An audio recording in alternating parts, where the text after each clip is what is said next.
Good afternoon, everyone. Thank you for joining us today for the Johns Hopkins School of Education Postmaster Certificate in Applied Behavior Analysis virtual webinar. My name is Tanya McMillan. I am an admissions coordinator here at the Johns Hopkins School of Education. Also presenting today, I have my colleague from the Office of Admissions, and she will introduce herself. Hi, everyone. My name is Sion John, Assistant Director of Admissions here at the Johns Hopkins School of Education. Welcome. We also have Professor and Faculty Lead, Dr. Tamara Martyr, joining us today as well. Before we get started, I would like to cover a few housekeeping topics. First, today's webinar is being recorded. We will be able to share a link via email with you after the event is complete. Please take a quick moment to check that your microphone is on mute right now. Also, please have your video off and microphone muted at all times during today's presentation.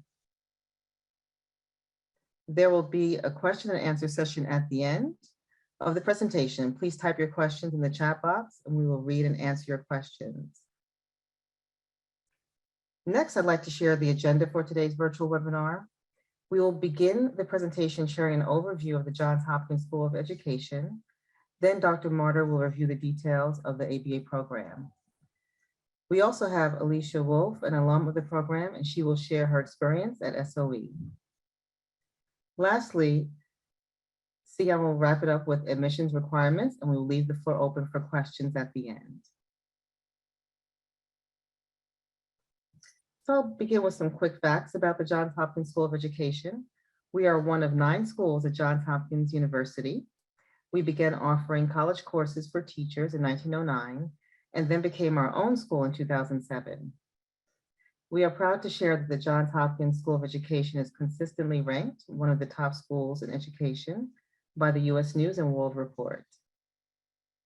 For school enrollment, we have approximately 2,364 students and offer more than 30 graduate programs, which includes doctoral, master's, and graduate certificate programs.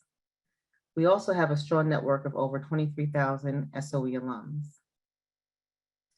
Now to introduce our faculty, Dr. Martyr is the faculty program lead for the ABA program. She has worked in the field of applied behavior analysis since 1994. Her research interests include improving learning outcomes for students with developmental disabilities and autism through effective training and preparation of educators and professionals who provide educational services. This includes training educators on implementing evidence-based practices with fidelity and preparing special educators in the field of applied behavior analysis. Welcome, Dr. Martyr. Thank you for joining us today. Thank you, Tanya, and welcome everybody. I'm so excited to be with you today and talk about our programs in applied behavior analysis at Johns Hopkins. If you could go forward in the next slide, that'd be great. Okay, so the majority of you are here because you do know what ABA is or you're familiar with applied behavior analysis. But I wanted to go over this slide just talking about when we think about applied behavior analysis and we think about our graduate program, what are we talking about? So we know that applied behavior analysis is the scientific study of the principles of learning and behavior. And essentially, why do humans do what they do? Why do we engage in the behaviors? And how can we apply that to educational settings to improve outcomes for our students? So what we do within applied behavior analysis is use this scientific approach, systematic approach, and apply these principles of learning to improve socially important behavior for all individuals. So that's not only for the individuals that we teach, but maybe the individuals that we supervise who are implementing educational programs. To become a expert in behavior analysis, you become a board certified behavior analyst. So it's a certification level, which is a graduate level certification in behavior analysis. So that is what we offer. We offer the coursework and experience leading towards graduate level certification in behavior analysis. Behavior analysts work in a variety of educational settings, and I'm sure some of these settings are very, very familiar to you as well as these roles because that's probably the roles that you are in. Majority of the settings that we're seeing in our program are graduate students in K through 12, public and private schools, center-based programs, maybe some home-based programs, school consultation agencies. So a variety of settings and a variety of roles. So behavior specialists, teachers, school psychologists, staff trainers, candidates who provide professional development, speech language pathologists, program coordinators. So a variety of roles as well as settings in education. And the services that behavior analysts provide can include conducting behavioral assessments, making data-based decisions to improve outcomes, improve instruction, writing and revising behavior analytic plans, and this could include plans to reduce interfering behavior in instruction, as well as increase behaviors or skills that we want to see, what we call skill acquisition. And additionally, some of the services include training others to implement components of teaching and intervention plans, and then overseeing and monitoring those intervention plans. And we are currently on the 5th edition of the task list, which is the task list really identifies all the skills that a behavior analyst needs to be able to practice. So on this last bullet here, we said the content of applied behavior analysis is contained in that 5th edition task list. If you are not yet familiar with that 5th edition task list, please do check out the BACB website that provides you with the entire 5th edition task list. So in thinking about as you are pursuing graduate school, I thought it was important to share this information. And the slide that you see in front of you is a summary of a report from this year from the Behavior Analyst Certification Board, really summarizing the employment demand for BCBAs. And we're continually seeing this increase in demand over the past 11 years. Since 2010, we're seeing this demand for expertise in behavior analysis.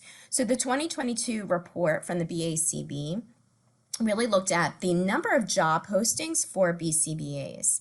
And again, we're seeing that increase. In this past year, we've seen a 38% increase. So it's continuing to increase. And this shows that if you're seeking education to become a BCBA, there will continue to be employers who are seeking candidates with this expertise. So I also provided from that report, you can see the demand was highest in the states of California, Massachusetts, Texas, Florida, and Illinois. And then more locally to Maryland, you can see the percentage of increase in demand, with Maryland being at 40%, and some of our local states also have a high number of high percentage of demand. So I thought this was kind of interesting as you're thinking about considering graduate school in behavior analysis. You can see what the demand is for this expertise. Okay, go ahead, next slide. All right, so in order to become a BCBA, there are 4 things that you need to be able to do. 1, you have to earn a master's degree. 2, you have to complete coursework specific to applied behavior analysis. The 3rd thing you need to do is this fieldwork experience where you're really learning to apply all these skills in the field. And then finally, the big one is passing the BCBA exam. So here at Hopkins, we provide 2 options that will help you become eligible to be a BCBA. The first option, which is our newest option, is the Master's in Special Ed with a focus on applied behavior analysis. We are opening this program this fall. We'll be getting the first time offering this program, this master's degree. And this program includes 7 of the ABA courses, which is 21 credits. It also includes an additional 5 special education courses, which is 15 credits. And together that creates the master's degree in special education that hits those 2 first criteria of the master's degree and the ABA coursework. As part of this master's in special education, we also offer 4 elective courses, and these are our practicum electives that allow you to hit that 3rd criteria, which is the fieldwork experience. So you do not need to graduate, do not need to complete the electives in order to graduate with your master's degree from our program, but these elective courses will allow you to complete those fieldwork experiences.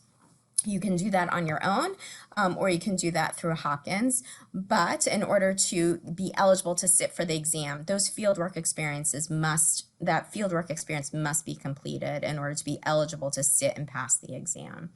The master's degree, we are we will be able to be completed in 3 years with an optional 4th year to complete all of the fieldwork experience, all of the practicum electives.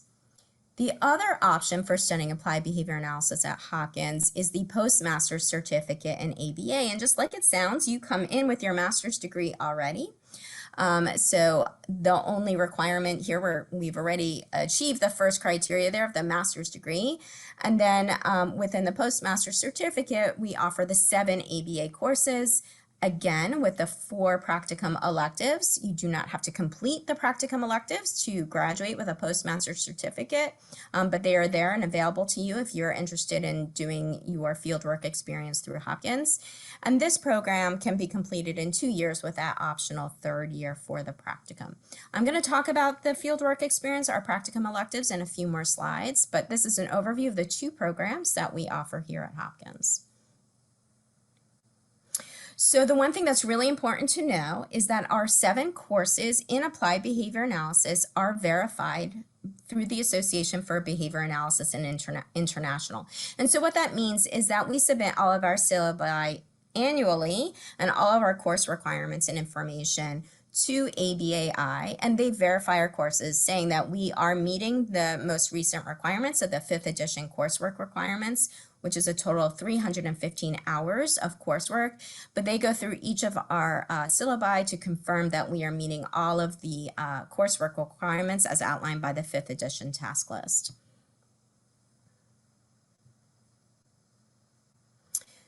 Okay, so next we're going to look at our program format, and you see in front of you the 2 programs. All of our courses are offered in the evenings to meet the needs of a working professional. So all of our courses start about 6 p.m.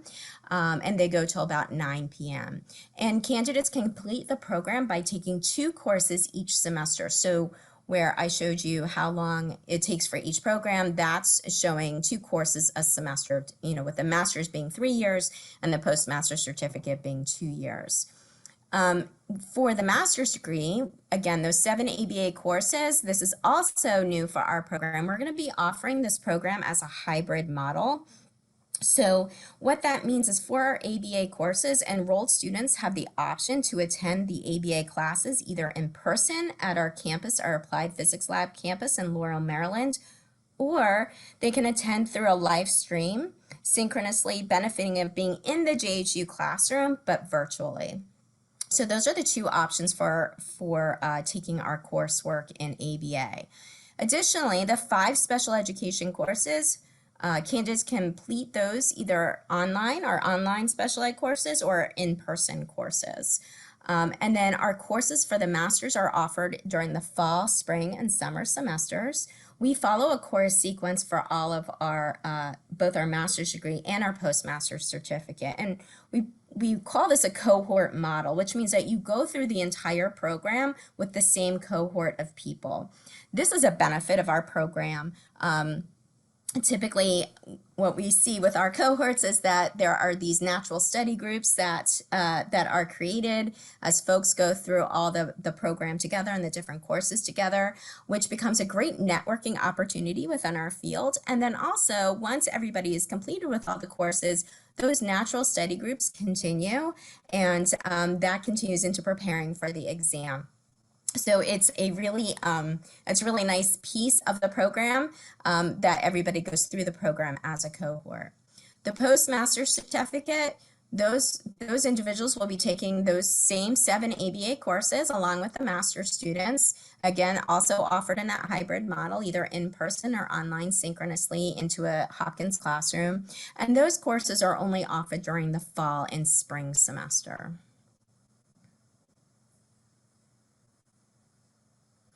So some learning outcomes, and these are not all the learning outcomes of our programs, but I wanted to highlight a few for you.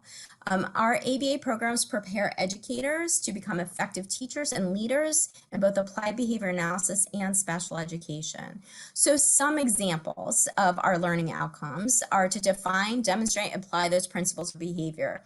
really coming out of this program, understanding those principles of behavior, being able to define them, but also being able to use them.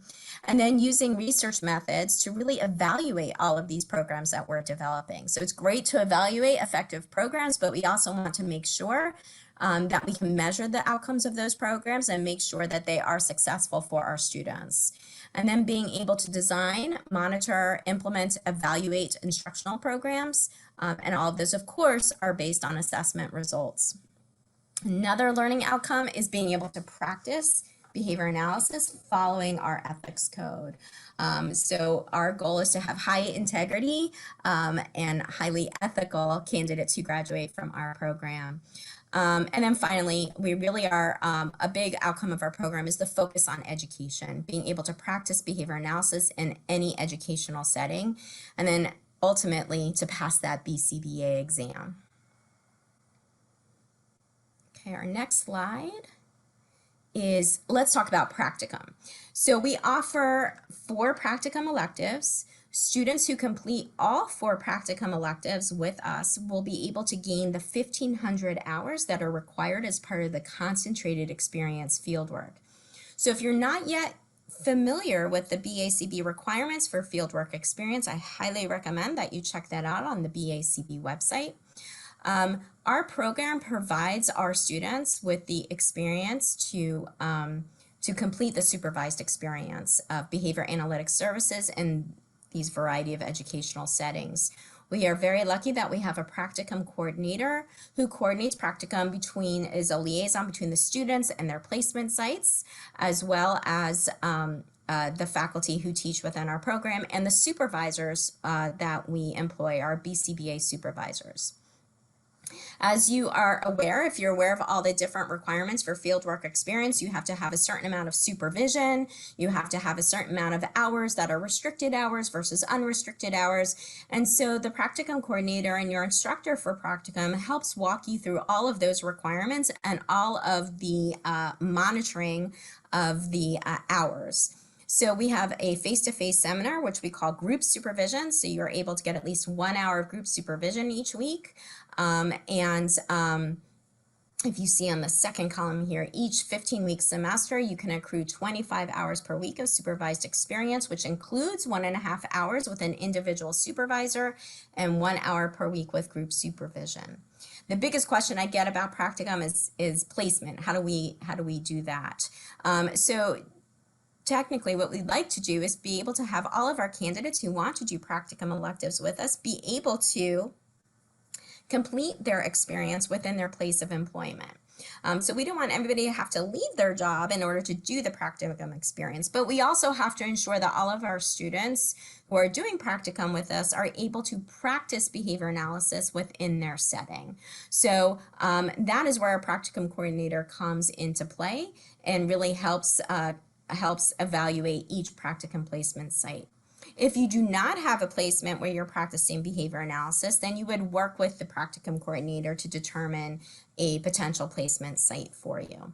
We also vet all of our BCBA supervisors. So again, if you're familiar with the requirements, you know that you have to have a supervisor, but the supervisor has to have certain criteria, from the amount of time that they supervise others to their credentials, and their training. So we provide vetting of all of those supervisors. So we take the hard work out of finding a supervisor, we do that for you, and we train our supervisors as well. So that's a quick overview of how practicum is implemented within our program as an elective. So the next 2 slides are a quick overview of our course sequences. So this would be an example of our master's program where students are taking our ABA courses and our autism courses. So you can see it's across 3 years with that 4th optional year for practicum. And you can see the courses are taking in fall, spring, and summer. And you can also see that we have some choices within our special education courses that can be taken across those semesters. So each one of those is outlined. Then our next slide is our postmaster's certificate. It's an example of a postmaster's certificate. You can see this is solely our ABA courses. And so I'm going to give you a quick overview of those courses. The the first two courses that everybody takes in any of our ABA programs is the Intro to ABA course and our Research Methods course. So we always talk about this first semester of the first year being like moving to a new country and learning a new language, because we really are delving into the concepts and principles of behavior analysis. And the second semester, we delve into looking at challenging behaviors. How do we assess for those interfering behaviors in education that get in the way of learning? And how can we teach new behaviors to enhance learning outcomes for our students? And then we also delve into ethics and professional conduct. So not only what is our ethics code, but how do we conduct ourselves professionally as behavior analysts? How do we have that high standard within our field? Second year, we move into behavioral assessment of instructional strategies. So here we're really looking specifically at how do we teach new behaviors. Our second year spring semester is the supervision and consultation class. This is the newest requirement from the BACB to not only know how to practice behavior analysis, but to supervise others in their practice of behavior analysis. During that second year, within the postmaster certificate, individuals can begin their practicum electives. If people are choosing not to do their practicum electives with us, then they would move those courses from the third year up to the second year. And that course in the third year is the applications of ABA in the classroom. In this course, we're looking at, really it's ABA in education, but we're looking at special cases of ABA in education. So how do we apply functional analysis in an educational setting? Or what is the difference between positive behavior supports and pivotal response training? Looking at really specific special issues within education and ABA.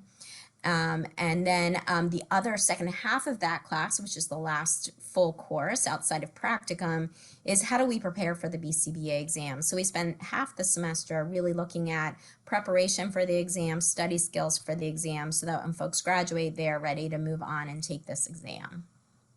So that's a quick overview of the course sequence or the courses in ABA. Some additional information, if you are in the master's program, once you complete all 12 courses, then you would graduate, successfully complete all 12 courses, you then graduate with a master's degree in special ed and ABA. For those in the postmaster's certificate, you complete the 7 courses, and then you receive a postmaster's certificate in ABA from Johns Hopkins. Individuals who go on to complete their fieldwork hours, either with us through our practicum electives or on their own, then are eligible to apply for the BACB for certification and sit to take that exam. So it is expected that anybody who graduates from this program will continue on to become board certified. We do not award that certification. Johns Hopkins does not provide you with that certification. We do help you with all the paperwork, and we provide the coursework and electives if you choose to do the practicum with us. But it is expected that folks will go through our program, will go on to become board certified, and will apply for certification. I'll talk a little bit about that a little bit later. Some advantages of the program. Our focus is ABA in education. So we're not looking at ABA, let's say, and just autism. We are also looking at how do we serve students from a wide variety of backgrounds and needs within educational settings. And we talked about the different settings. Another advantage of the program is students who complete our ABA program do pass the exam above the national pass rate. So we've been very successful. Every year our students are passing above the national pass rate. If you guys are familiar with 2021 pass rates, 2022 is not yet out, but the pass rate, 2021 is not yet out, but the pass rate in 2020 was 66%. For our students who took the exam, our graduates who took the exam in 2020, we had a 100% pass rate. Of the 70 students who have gone on, or graduates who've gone on to take the BCBA exam, 69 graduates have become BCBA, so that's a 99% pass rate. So this includes first and second time candidates. The BACB reports pass rates for all of the universities, but they only include the first time candidates. So as you can see, our pass rate is incredibly high for our students. So our students are very successful with the exam and becoming board certified. Another advantage of the program is our practicum, being able to provide this elective, these electives, 4 electives, we provide that supervisor. We have a course that's associated with the practicum. We follow that curriculum. The experience is associated with the course, but it's also really individualized. So each of our graduate students who come into the program are coming in with different experience levels. And so we are meeting you at your level, at your educational level, and then we're helping you grow within the field of behavior analysis. So goals are very individualized based on your current knowledge and previous knowledge. The final advantage that I want to talk about is our faculty. So all of our faculty are board certified behavior analysts. They are individuals who've been practicing ABA for many, many years, have experience both in academia as well as in the field. And so you will find that they're very familiar with some of the challenges that you may be experiencing, being able to practice ABA in educational settings. And so they are a very supportive group of people that are very invested in having all of our students succeed within the program. Okay, and so some impact of our program. I talked about some of the advantages. I touched on the impact with our students who are passing. Our program has been around since 2013. We've had 84 graduates representing a variety of different educational professionals, which you can see on the slide in front of you. We've had 7 cohorts complete the program. 69 graduates are now board certified. Within the state of Maryland, and in additional many other states across the U.S., you can become licensed in behavior analyst. Not all states, but many states, and we see that growing each year. But within the state of Maryland, 43 of our graduates are licensed. If they've remained in Maryland, they are licensed behavior analysts. Okay, and I think that's it. We're going to turn it over to Alicia Wolf. I'm really excited for you all to meet her. She graduated from our program in 2018. You can see her bio. She's done a lot over the years, and she's doing a lot more now. She is a leader within the field, and so I'm gonna turn things over to her so she can talk a little bit about herself and as well as her experiences with the ABA program. Okay, Alicia, I'll turn it over to you. Sure. Hi, everybody.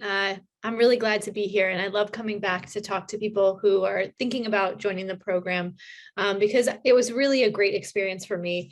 A little bit about me and my background is, I definitely started in the education world, and I came to the ABA program as somebody who was a leader and doing professional development and supervision of people who were in teaching positions or in teacher educator positions. And so, I was really attracted to this specific program because of 3 things. And one is the cohort system, which is, like, as Dr. Martyr had said, you travel with the folks that you are taking classes with in every class. And so that really was something that was community building for me, a strength. And I still keep in touch with those same folks because we were there together. We were studying together. We were celebrating when we passed the exam together. It was really important and helpful for me. I also really liked the experience, and I liked it before I joined, and then it was just confirmed and super beneficial for me that the professors in the program, that my instructors and the practicum supervisors, they were all they were experts in their field, but they also were people who lived the work too. So they weren't just talking about it, but they were BCBAs practicing in the field as well. And so that having those 2 together is very unique and was also helpful so that we could not only ask questions about theories and what was going to end up on the exam or like ask some questions about that, but we also could say, I tried to apply it this way and I'm stuck. Can you help me with some practical strategies? And they could also help with that. And that was what really launched, once I left the program, after I graduated, after I got my certificate, that was what I could continue to come back to, those practical problem-solving experiences. And then I also loved that practicum was built in. It was something that was causing me anxiety to think about, how do I find a supervisor? How do I complete all the requirements? How do I make sure I've done all the requirements in the right way? And that being built into this program, even though the School of Education does not certify you, they have done this and they've helped other folks get ready for the exam. And so I felt confident that I would be led through the process with people that knew how to support me in getting me to that certification. And so, and the numbers, you know, speak for themselves. That like almost everybody that I know that went through the program has passed the exam with flying colors, and it was a really good experience. And so it really gave me the confidence that I have today also to open my own consulting business. And so I, you know, as you can see in my bio, I opened Innovagus, which is a consulting business, and that has helped me to you know, launch my career in the way that I wanted it to be. I'm still in education, and education is definitely a big part of my career. And you know, I really do owe this change in the confidence that I had to going through the program. Shocker, I did pass the exam. It was actually so helpful to go through the program, because that's what I think, you know, I owe a lot of my success to that. So I'll end it there. But if there's any questions, I can certainly answer them at the end when we have the Q&A time. Thanks so much, Alicia, for sharing your perspective. Okay, so I'm glad you'll be able to stick around for the Q&A. Our next slide, I think I'm almost done, and then I'm going to hand things over to the admissions office. A question that I always get is, who's an ideal program candidate? So who are we looking for in this program? And so I've provided a few characteristics here. So demonstration desire to commit to the field of applied behavior analysis. This is a tough program. It requires a lot of commitment, a lot of work. So if you are sort of looking for a program that's going to give you a promotion or give you additional letters after your name, this is not really the place for you. If you are looking to become a behavior analyst and you are committed to this field of behavior analysis, is definitely the right place for you. Being able to know and understand all of the requirements outlined by the BACB. So I've said it a few times tonight. If you have not yet looked at that website, definitely check it out. Check out the requirements, the program requirements, the course requirements, the practicum, fieldwork experience requirements. Be able to know what those requirements are. We are here to guide you. Our program will guide you on all of those requirements, but once you leave this program, you're still responsible for knowing what those requirements are. The other thing is to be able to commit the time to that intensive graduate coursework. Again, this is a intense program. As I tell all students who go through this program, it is temporary, right? There is an end goal here, and that is to become board certified and to be an effective behavior analyst. Demonstrating and meeting all of the admission requirements is also really important. Susan's going to talk to you guys about that in a few minutes. And finally, willing to work and study hard. If you're willing to put in the time, you will definitely get the benefits of the program and the outcomes. And then my final slide is talking about what's next. So now that you've joined our webinar, and I'm so excited to see so many of you here, what are some things you should do after this webinar? One, definitely make sure to review those requirements. I'll say it again. Get your application started. Sane's going to talk about that shortly, how to apply and what you need to do. So make sure to get that application started, and you can find that on our website. And then finally, reach out to me with any questions. So we'll have time tonight to ask questions, but once we're done and we get offline and you think of another question you wanted to ask, or maybe there was something you wanted to delve into a little bit deeper, I am here to answer those questions. So feel free to reach out to me at any point and have the conversation with me. So now I'm going to turn it over to the admissions office, who's going to talk to you all about applications and what to do next. All right, thank you, Dr. Martyr. So now we're going to continue by going over the application requirements. First, a 3.0 or better cumulative undergraduate grade point average. Applicants must submit a completed application, which can be found on the school's website. The application fee is $80.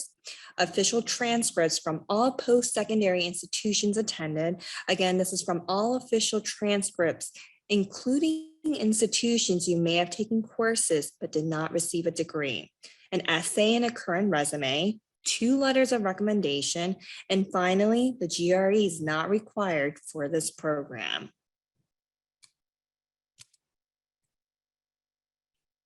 And if your degree was completed outside of the US, please keep in mind that you will need to complete a course-by-course evaluation.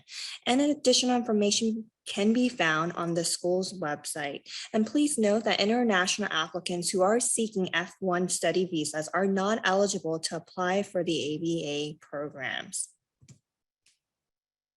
The tuition for the 2022-2023 academic school year is $918 for face-to-face courses, $972 plus a $20 per credit technology fee for online courses. For additional information on tuition and fees, please visit the SOE website. And if you're interested in applying for financial aid, we strongly encourage you to apply for financial aid when you start your application.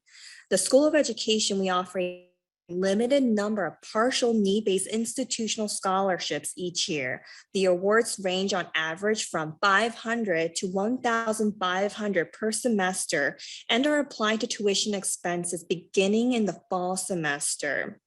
Please keep in mind, in order to apply for the SOE endowed scholarship, students must complete the FAFSA form. To learn if you qualify for the endowed scholarship or have any questions regarding financial aid, please visit the school's website. And at this time, we would like to open up the floor for questions.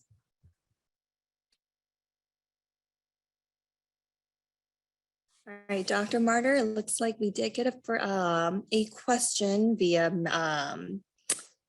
a message. So the question is, what is the course delivery format? Sorry, I joined halfway through the presentation. Sure, no problem. We actually have 2 options for course delivery this year. So the courses will always occur at the same time, but students can join us either in person in the classroom, or they can join virtually into the classroom from their computers at home. So, so we have the option to either be in person or online, but that online option is synchronously. So we're not offering any of our courses asynchronously for the ABA courses, but individuals can join the Hopkins classroom in progress and can join us through, through their computers.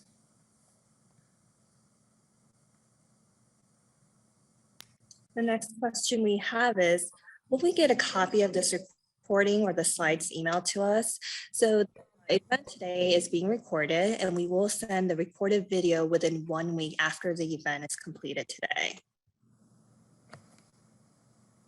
The next question we have is, how do I know if I am eligible for the certificate program? Okay, so that is a great question. I'll take that one. Thank you, Ozreen. So if you already have your master's degree, then you should consider applying to the certificate program. If you do not yet have a master's degree, then you should be applying to the master's degree, the Master's of Science in Special Education. So that's where I would start. But if you have additional questions about that, you know, which program should I be looking at, then feel free to reach out to me. But the initial piece is, what is your current background? What do you already have degree wise? And then if you do have your master's, then you would be applying for the certificate program. Thank you, Thank you, Dr. Dr. Martyr. Oh, sorry. Oh, go ahead, Susan. Tanya. Go ahead. We just got a question asking if there's any option for an online program, and if not, where are classes being held? So there is an option for individuals to join our classes in progress online, synchronously online. So you can either be in person or online synchronously. And our courses are all being held at the Applied Physics Lab, which is in Laurel, Maryland, which is a campus, a Hopkins campus located centrally in Maryland, in Laurel, Maryland. Thank you, Dr. Martyr. We got another question. This one's from Jackie. Just to clarify, the PUC will take 3 years, correct? If you choose to take the electives through a JHU. That is correct. It will take you 3 years to do the postmaster certificate if you do the electives along with it. Okay, while we wait for additional questions, one frequently asked question we get is, Dr. Martyr, is once I complete this program, can I call myself a BCBA? So once you complete the program and you complete all the fieldwork experience either through us or on your own, that's when you then apply to the BACB to become eligible for the exam. We help you with that paperwork. We tell you what you need. We give you all the documentation from us saying you completed the program. Then you apply to the BACB. You sit for the exam, you pass the exam, and then you can call yourself a board certified behavior analyst.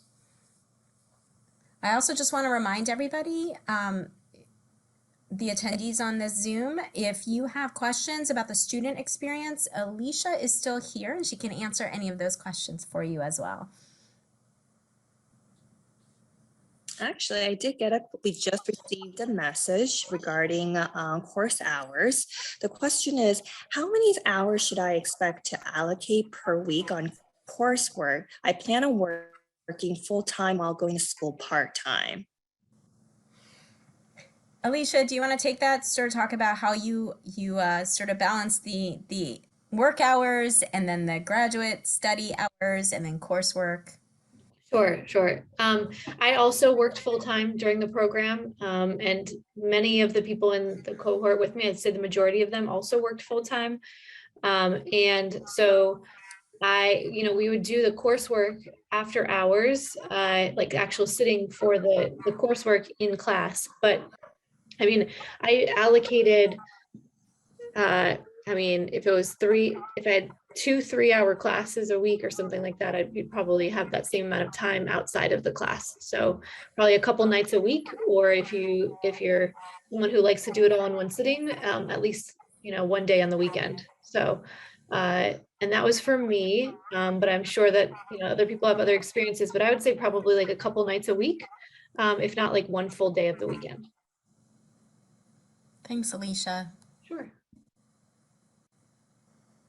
Next question we have, does JHU have a payment plan for tuition? Also, in order to receive a scholarship, I must apply for FAFSA. I just know that I will only be offered loans and don't want to take out any.